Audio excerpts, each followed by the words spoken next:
Om die regte woorde te gebruik, sodat ek die wat moeg is, kan moed inpraat. Elke môre laat hy my opnuut weer luister. Hy laat my luister soos 'n leerling moet luister. Die Here, my God, help my. Ek sal nie teleurgestel staan nie. Ek sal my nie ontstel nie. Ek weet, ek sal nie in verleentheid kom nie. Want ook die Seun van die mens het nie gekom om gedien te word nie, maar om te dien en sy lewe te gee as losprys vir baie. Amen. Liewe broers en susters, jou maats, die Here groet elkeen van julle vanoggend in hierdie erediens en hy beloof vir julle sy genade en sy barmhartigheid en vrede. Nie net terwyl ons hier by mekaar is nie, maar ook hierna as ons hier uitstap. Kom ons loof ons Here Jesus. En ons doen dit in die woord van lied 280. Ook daarvan al 3 die verse. Here, redder, groot en machtig.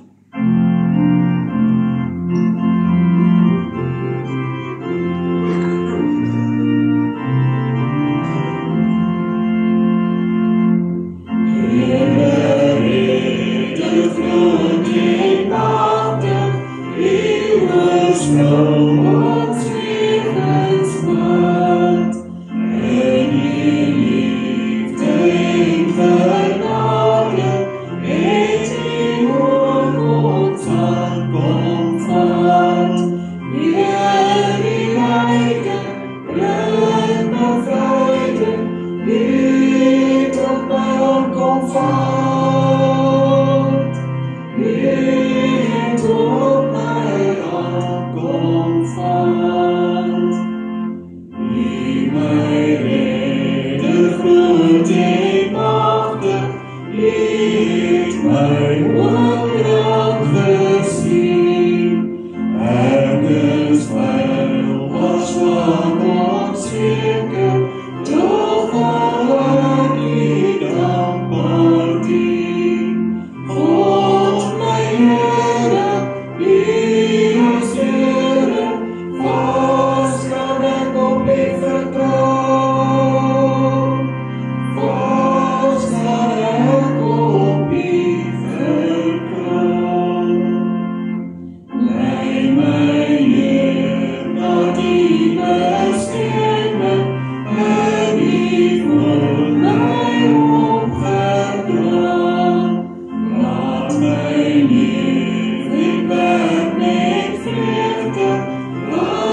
woorde van hierdie lied het ons gesê die Here Jesus is ons alles.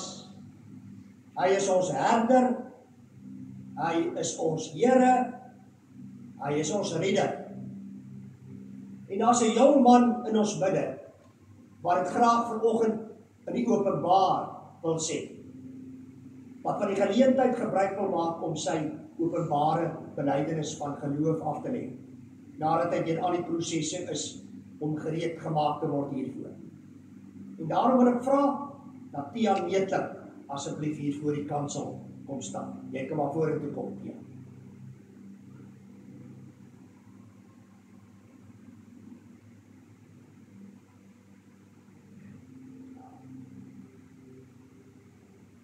Nou, net so 'n stukkie inligting, dames. Jy het nog nie 'n girlfriend nie, né? Dat ek vra maar net. Kyk hoe mooi jou kies hy, jou. Kom ons los dit. Nou bloos die arme man. Vriende, as julle na die tyd vir Tiaan kry, so 'n opmerking maak wil gelukwens, dan kan julle dit maar in Afrikaans doen. Hy is eintlik Engels. So hy gaan jou in Engels antwoord, maar hy verstaan Afrikaans baie goed. So girls, taal is nie 'n probleem. Kom ons begin lees aan die formulier. Geliefdes in ons Here Jesus Christus, die openbare belydenis van geloof is ingestel om aan verbondskinders die geleentheid te gee om persoonlik voor God en die gemeente rekenskap van hulle geloof te gee. So antwoord hulle op die toesegging van God se beloftes in die doop. Tiaan, om belydenis van geloof af te lê, beteken dat jy met die mond bely wat jy ook met die hart glo, naamlik dat Jesus die Here is. Dit is 'n belofte wat jy maak om alleen op hom te vertrou, om te lewe volgens sy woord, getrou deel te neem aan die erediens en aan alle aktiwiteite van sy kerk, om te volhard in die gebed en om God op alle terreine van die lewe deur woord en daad te verheerlik.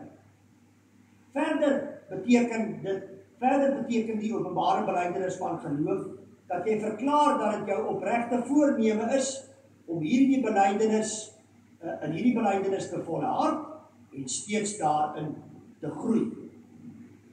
Aangesien jy die kerkraad oortuig het van jou genoegsame kennis van die Bybel en van die leer van die kerk en van jou persoonlike geloofsvertroue, het die kerkraad met blydskap toestemming verleen dat jy in die openbaar jou geloofsbelydenis mag aflê.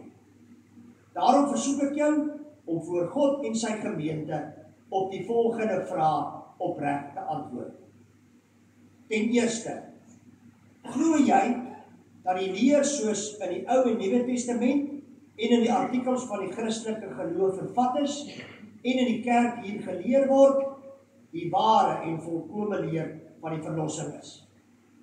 Ten tweede, beloof jy om as lidmaat van die gemeente van Christus deur sy genade in die belydenis van die leer tot die einde van jou lewe te volhard en alle leringe wat daarvan afwyk te verwerp? Ten derde, bely jy dat die Here Jesus Christus, dis die belangrikste, dat die Here Jesus Christus jou persoonlike verlosser is en dat jy hom liefhet? Beloof jy om hom te dien, sy naam getrou te bely voor die mense en om aktief aan die werksaamhede van die kerk deel te neem? En ten slotte, beloof jy dat jy jou onderwerp aan die kerklike opsig en tug? Wat is hier op jou antwoord, Tiaan? Tiaan het yes gesê, en daarom is dit nou baie so lekker om hierdie volgende stukkie in die formulier te lees.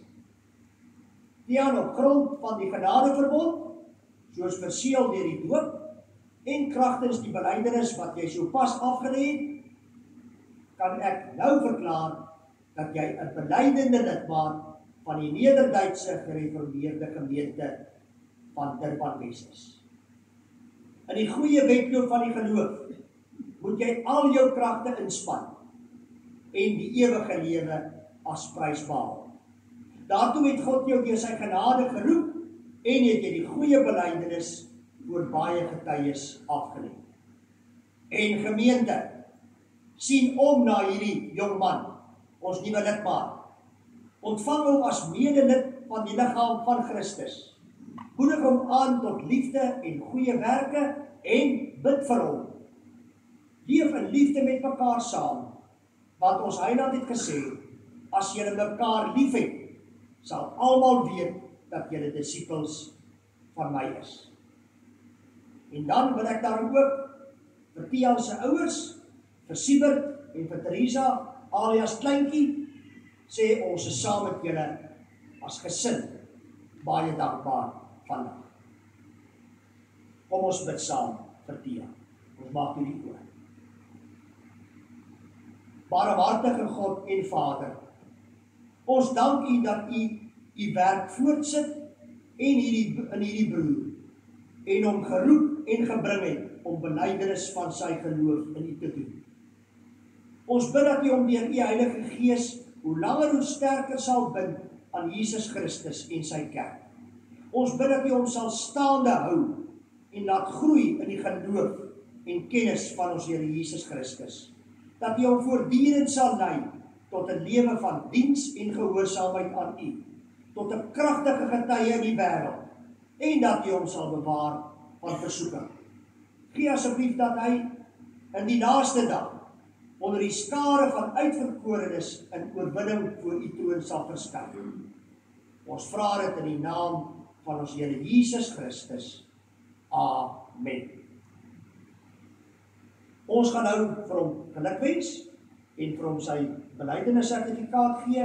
Ek gaan afkom ondertoe en dan gaan Jan en Cheryl as ons leiers ook by my aansluit en ook Ian wat die kerkraadslid, die diakenis in Tiaan hulle se by met hom geluk te wens en dan sal ek sê wanneer ons kan sit.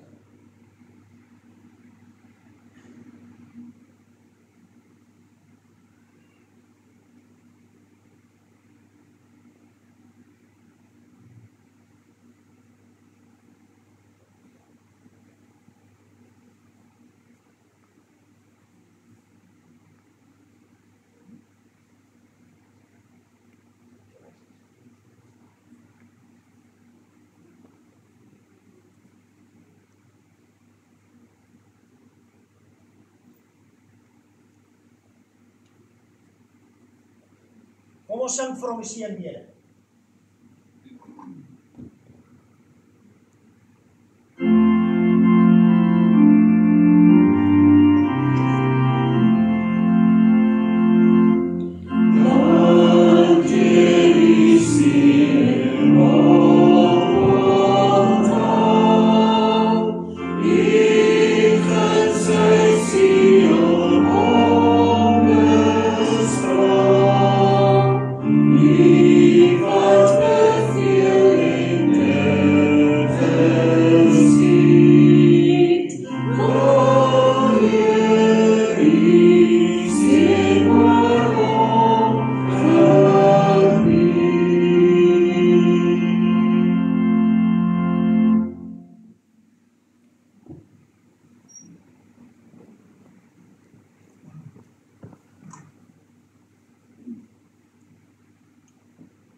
Ons gaan nou hoor wat die Here vir ons vanoggend wil sê uit sy woord uit en ook hierdie boodskap, maar ons het hulp daarmee nodig.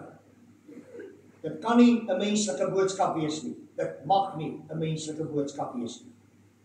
Dit moet die Heilige Gees se boodskap wees. En dieselfde Heilige Gees moet nou my lippe, 'n nederige mens se lippe seën om vir julle die regte boodskap te gee. En hy moet ook julle ore en julle harte oopmaak en ontvanklik maak vir hierdie woord. Kom ons vra hom daarvoor. Liewe Here, baie dankie dat ons nou na U gaan luister uit U woord uit. Maak ons asseblief rustig en oop om te hoor en regtig te luister en in te neem en daarmee verder te loop dit wat U nou vir ons gaan sê. En Here, ek self is maar net 'n klein breekbare kruik in U hand. Dankie dat ek die instrument mag wees. In Jesus se naam, amen.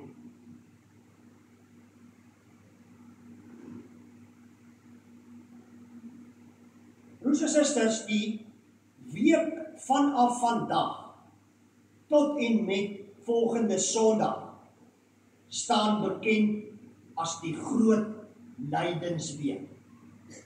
As jy op ons gemeentekalender kyk, dan sal jy sien by vandag se datum staan daar juis die begin van die groot lydensweek.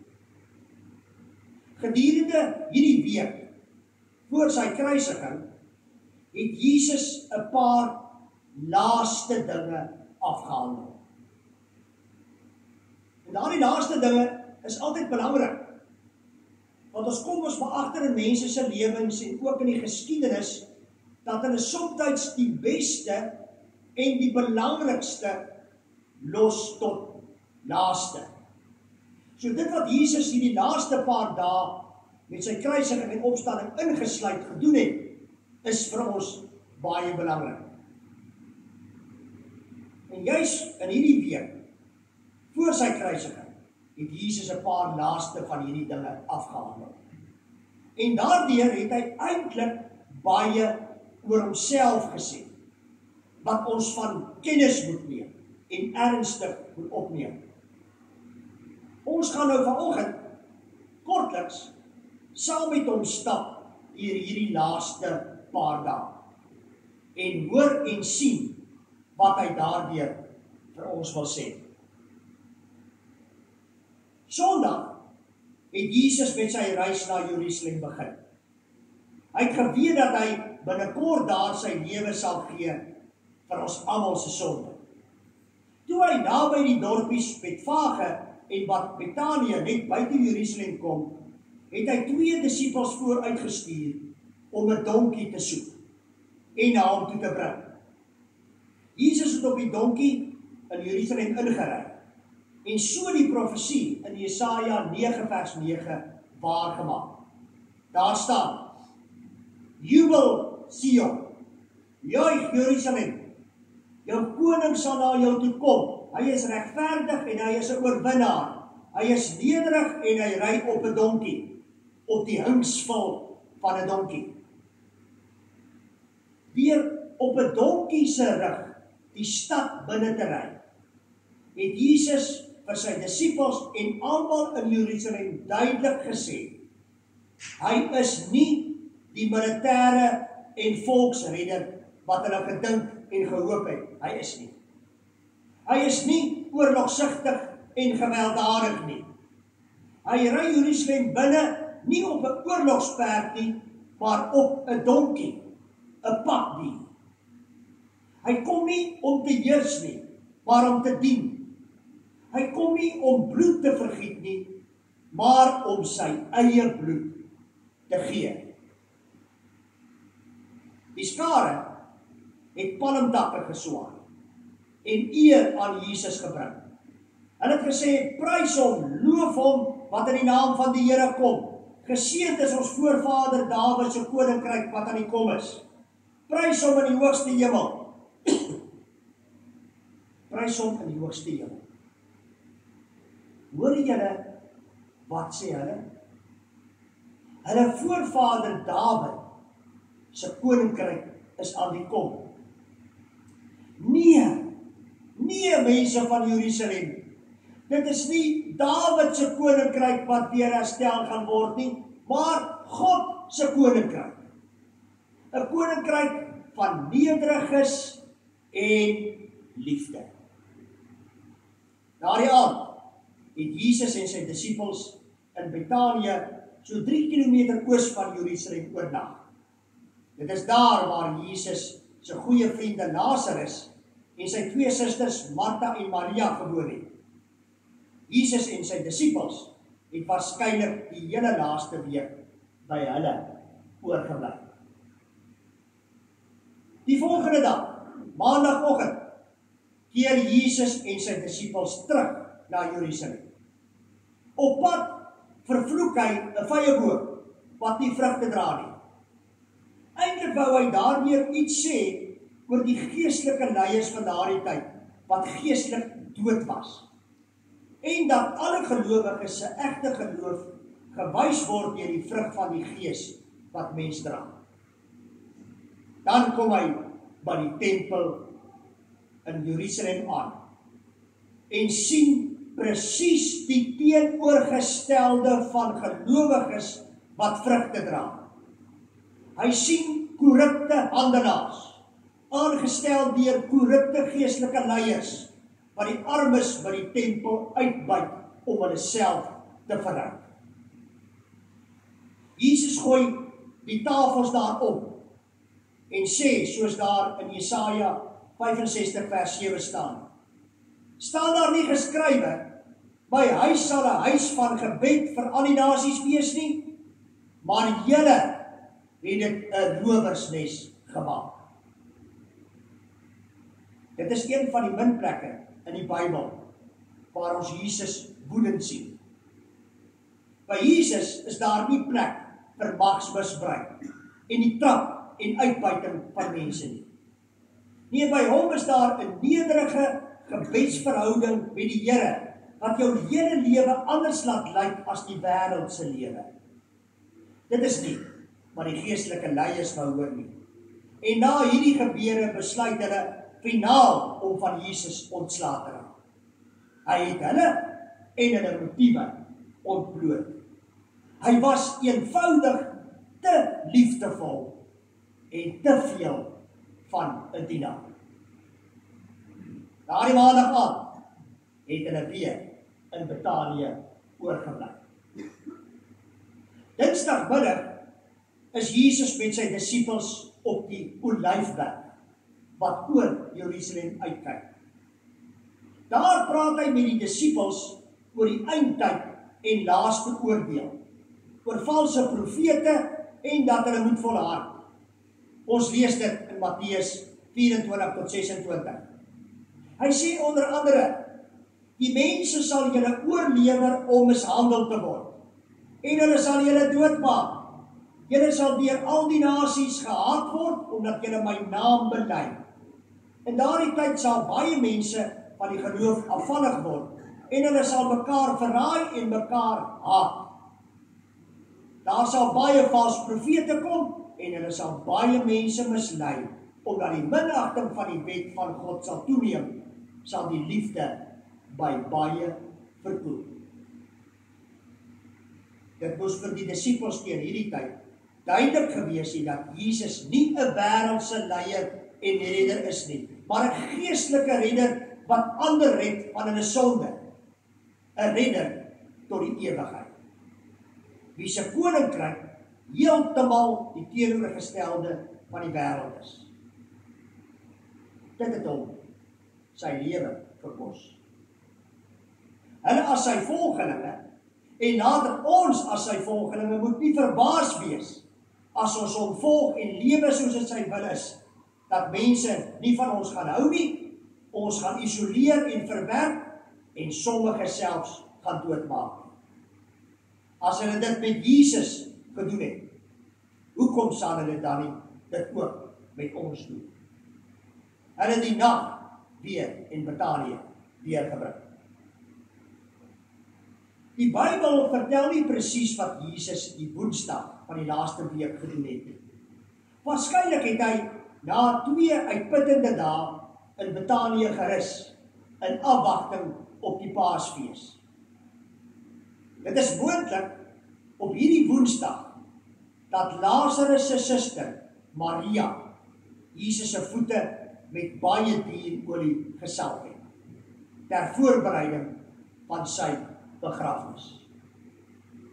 Want hierdie gaan nie 'n gewone Paasfees wees nie. Daar gaan 'n ander lam geslag word. Jesus se lyding kom nader. Dit sal tot die dood lei en hy sal begrawe word soos 'n mens. Donderdag het Jesus vir Petrus en Johannes vooruit na die bovertrek in Jerusalem gestuur. om gereed te maak vir die Pasga. 'n Fees wat die Jode tot vandag toe ook in hierdie tyd vier. Daardie aand, net na die son gesak het Jesus sy disippels se voete gewas en gewys hoe lyk liefde vir mekaar regtig. Hulle en ons moet sy liefde so voortsit. Sy voorbeeld volg. Hy is die groot dienaar wat soos 'n slaaf opgetree het. Toe het Jesus die Pasga saam met hulle gevier en gesê: Ek het baie daarna uitgesien om hierdie Paasmaaltyd saam met julle te eet voordat ek ly. Ek sê vir julle, ek sal dit nie weer eet voordat dit in die koninkryk van God sy volle betekenis gekry het.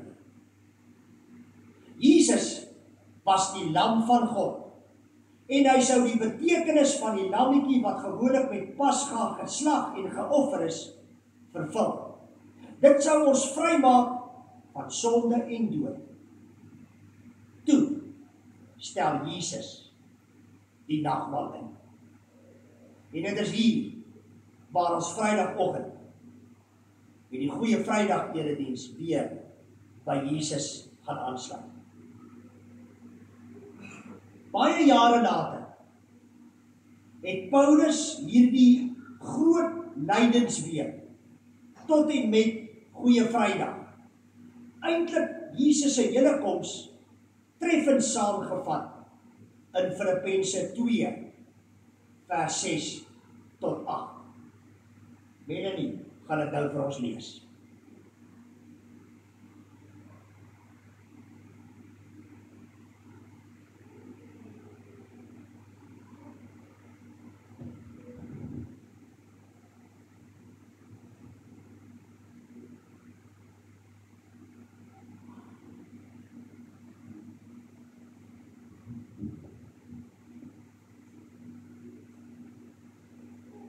Hy wat in die gestalte van God was, het sy bestaan op godgelyke wyse nie beskou as iets waaraan hy hom moes vasklem nie.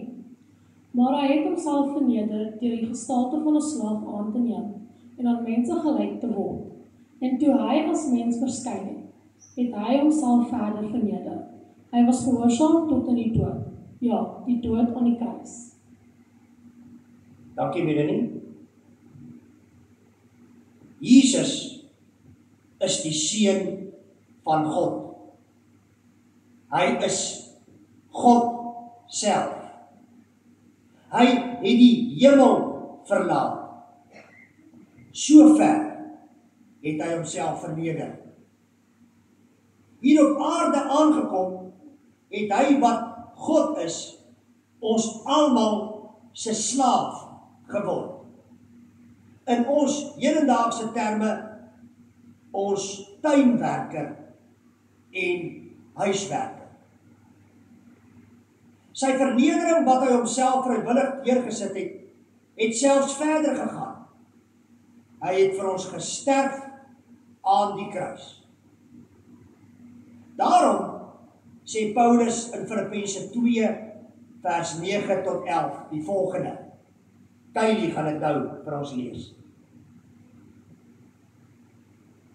Daarom het God ook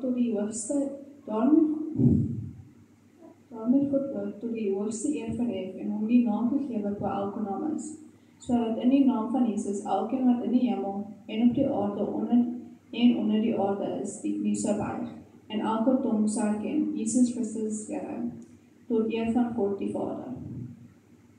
Dankie Kylie.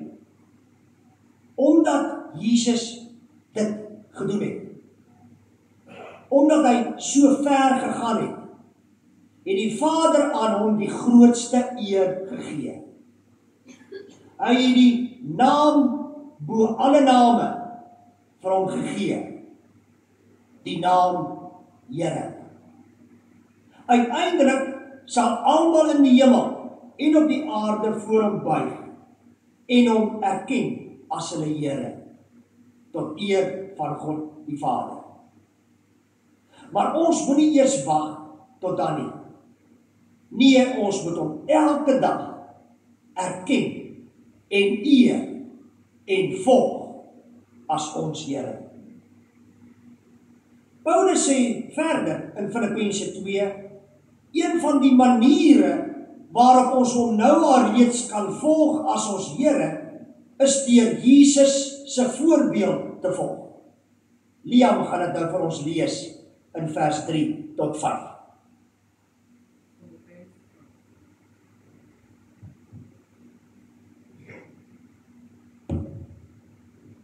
Filippense 2, 3 tot 5.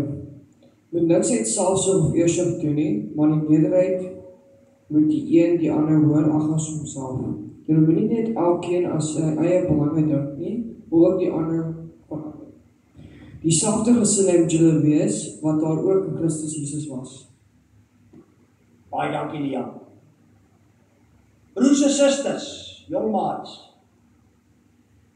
is dit nie nou in hierdie tyd, hierdie groot lydingsweek wat vandag begin, die regte tyd om Jesus se woorde en sy voorbeeld ernstig op te neem en elke geleentheid te benut om mekaar en ander te dien, sodat almal kan sien dat Jesus die groot dienaar ons Here is, tot eer van God die Vader. Amen.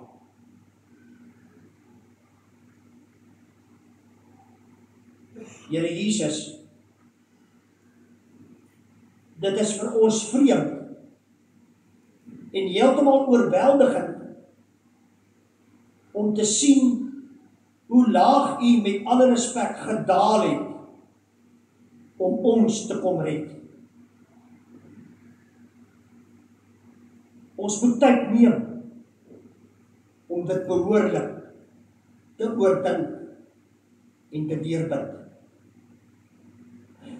Dit is nog moeiliker as U vir ons sê, U stel vir ons die voorbeeld. As ons ernstig is oor U wat ons Here is, sal ons dieselfde doen. U het deur so 'n klomp voorbeelde vanoggend in die hele lydingsweek vir ons gewys hoe ernstig U hieroor is. U het vir Paulus daaroor laat skryf. En nou is dit in ons harte, lewens, hande en voete. Werk asseblief in ons deur U Heilige Gees in hierdie week, sodat ons veral nou, maar ook hierna, waarlik dienaars en dienaresse sal wees. En werk so in ons in hierdie lydingsweek, Here Jesus, dat ons opnuut besef en waardeer hoe groot U dienaarskap vir elkeen van ons was. In Jesus se naam. Amen. Kom ons dien die Here met ons liefdegaans.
Baie dankie diakens.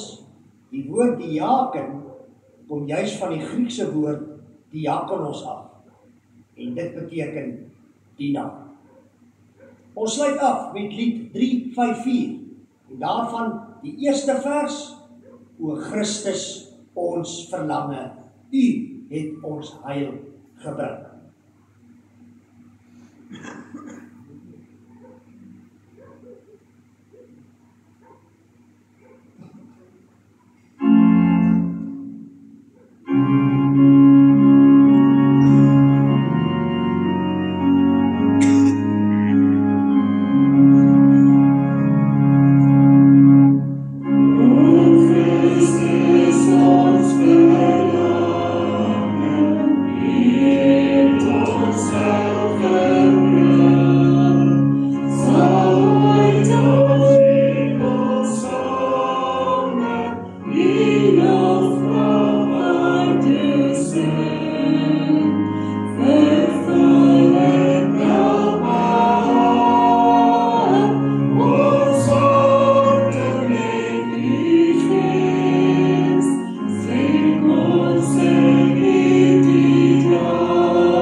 Van die Here Jesus Christus en die liefde van God en die gemeenskap van die Heilige Gees sal met elkeen van julle wees en bly, ook in hierdie groot lydensweek.